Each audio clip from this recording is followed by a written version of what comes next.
Archaeologist Ivan Turk discovered a strange relic buried deep in a Slovenian cave, and it's one that could transform what we know about ancient man.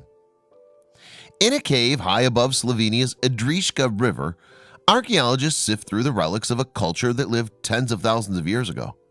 But among the remains of animals and echoes of long-lost people is a controversial discovery. People may well talk for decades about a mysterious bone dating from the late Pleistocene era. Today, the planet is much more explored than ever before, and there are few places that remain totally untouched by human exploration. However, the deep caves scattered around the world are among the last bastions of mystery and discovery, often keeping their ancient secrets hidden for many thousands of years.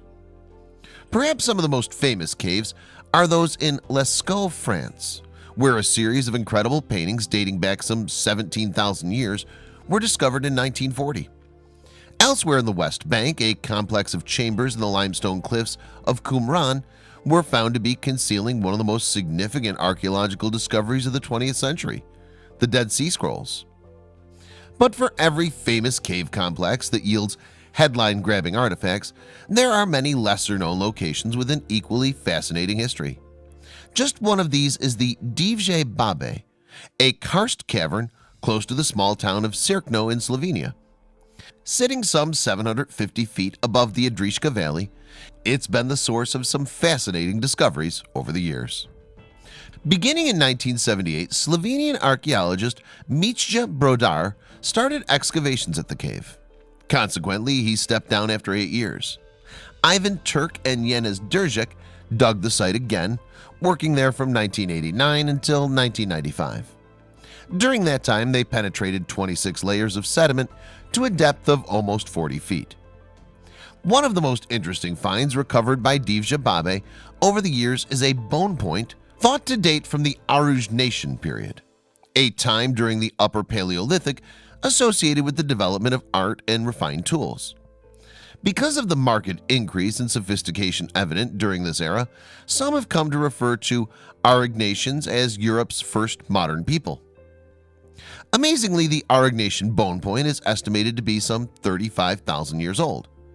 Additionally, archaeologists have discovered many relics from the Mesolithic era at Divje, including tools fashioned from stone, hearths, and items made out of bone, along with remains of the fearsome cave bears that once inhabited this part of the world. However, in 1995, Turk made a discovery that would go down in history as one of Slovenia's most famous archaeological finds. Apparently, he was excavating in the vicinity of a hearth associated with the Mousterian industry, which occurred during the Middle Paleolithic and saw Neanderthals fashion flint tools. Close to this Mousterian hearth, Turk stumbled across the femur bone of a cave bear, which was thought to be about 43,100 years old. However, its age wasn't the only remarkable thing about this discovery. Amazingly, the ancient artifact boasted 2 neat, circular holes in one side. These gave it the distinct appearance of a musical instrument, such as a flute.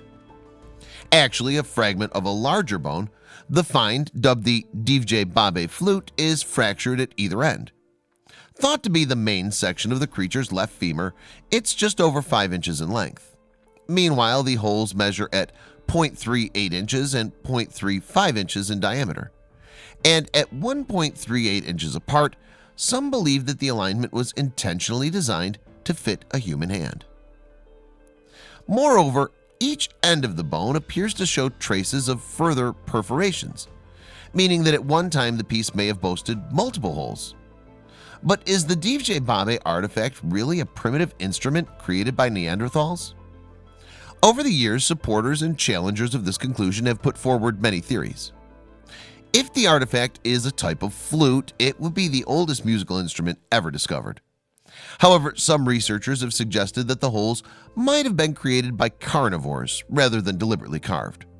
For example, archaeologist April Noel pointed out that animals have chewed the ends of the bone, likely attempting to get at the marrow inside.